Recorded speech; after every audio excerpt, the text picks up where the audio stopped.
Hey, it's Coach Gail of Y-Powered Whole Health Coaching. I wanted to talk to you about shedding pandemic pounds and some essential core strengthening moves. You know, our cores are such an important part of our bodies because, well, they're the center.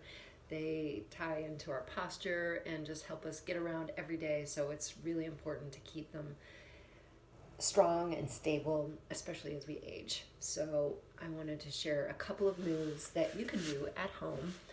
I know a lot of people have not returned to the gym and maybe aren't even planning to at all.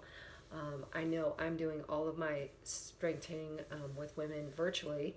It's so easy to get a home workout, and there's just so much you can do in your living room with just your body weight. It's so important to maintain your strength, especially as you age.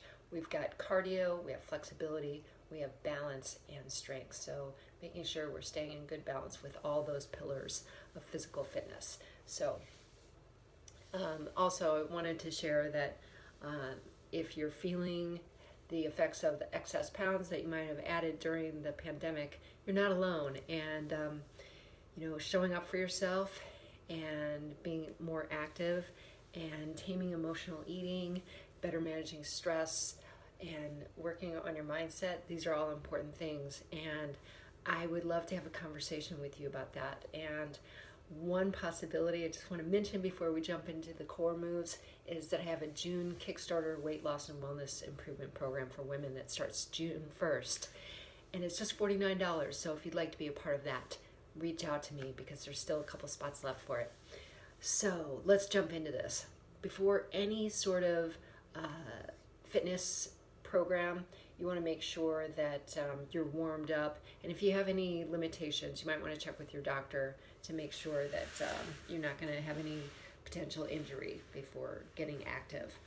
So making sure you're warmed up, you can do some dynamic stretching. I like to be sitting on the floor and just kind of moving the knees, bent knees from one side to the other. You can also come sitting with crossed knees and just move the spine, just sit up and back like this as you open up the spine and get the blood flowing. You can do a gentle twist, one direction and the other. You want to make sure you're warmed up because starting any sort of exercise cold opens you up to the risk of injury, and that's no good. So after a couple minutes of stretching, you'll be ready to jump into your workout. And what I suggest to you is that you can divide up your body parts. You can get a great full body workout in just 30 minutes. I suggest that you start with the largest body parts first, core, and then you go down from there. So you do core, then your lower body, and then you do your upper body last, your arms and chest. So starting with the core, you can windshield wiper your legs too. That opens up the core as well. Starting with the core, the very best core exercise you can do, of course, is the plank. And a lot of women are intimidated by the plank. It's hard. It's actually a full body workout. And that's part of what makes it so effective and challenging. There's a lot of things that come into play with the plank in terms of posture and making sure that you've got all the, making sure you're in proper form. So it's a little bit challenging to demonstrate, but I'll just do a quick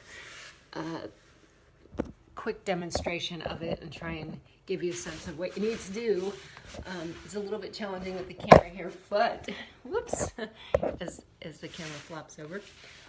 What you want to do is make sure that you're properly warmed up. And again, you can do a little camel stretch here, like this.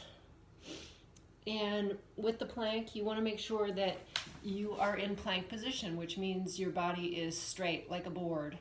And you want to make sure that your core is engaged. So you're not loose. And so by engaged, I mean, like if somebody were to punch you in the stomach, you would be ready for it.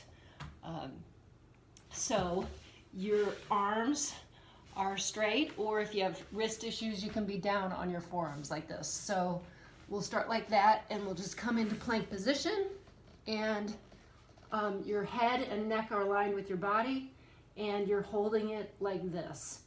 And just hold that as long as you can. And you can see my legs there, but you know, my body is extended like this. And you want to have a focused mind and strong body as you do the plank. And I'll tell you the reference point for the plank.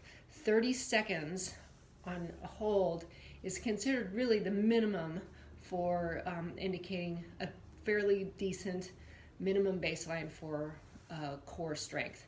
But what you want to do is work up to holding that for at least a minute. And that's something to strive for. But start wherever you are and build up to it. Each time you do it, aim for just a little bit more.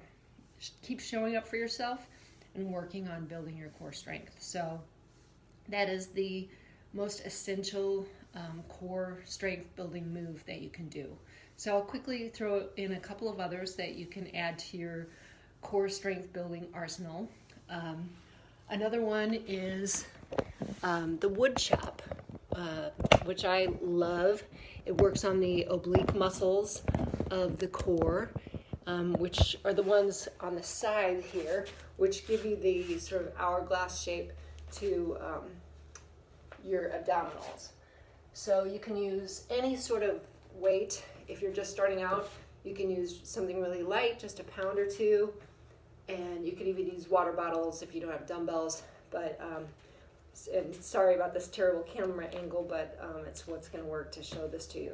So you can hold the weights in the middle, and you come down, and then you go stretch all the way up. So this is a really good full body as well. You're bringing your arms into it, and you go down, and then all the way up to one side.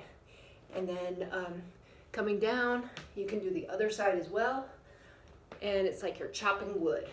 So you can work up to doing 10 on each side, and make sure that you're not holding your breath and just going from one side or all the way down and then up to the other.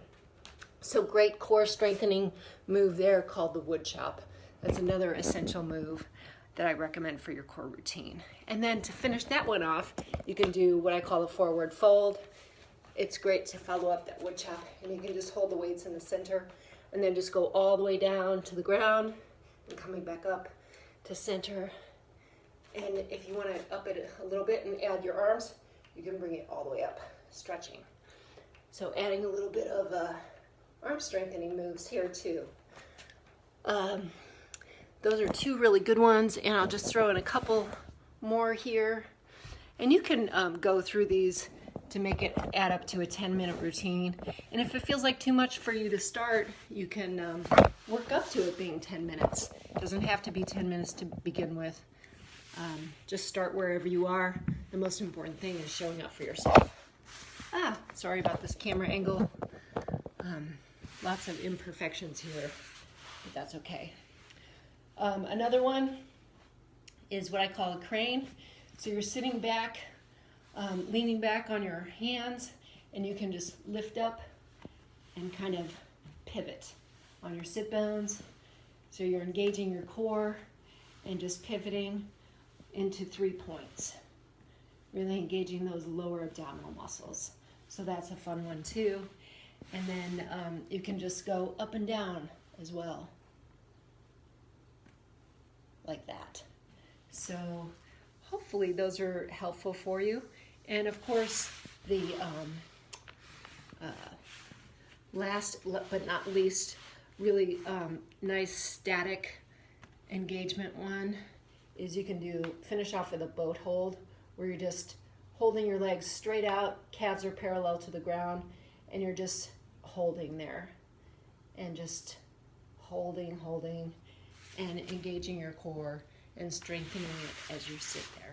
So those are some essential moves that you can add to your core routine to help you feel better and stronger every day. If you need more inspiration or instruction, please feel free to reach out to me. I'm Coach Gail. I'm a certified whole health coach and personal fitness trainer. Take good care of you, and know that when you find your why, you're going to find your way. Take care. Bye.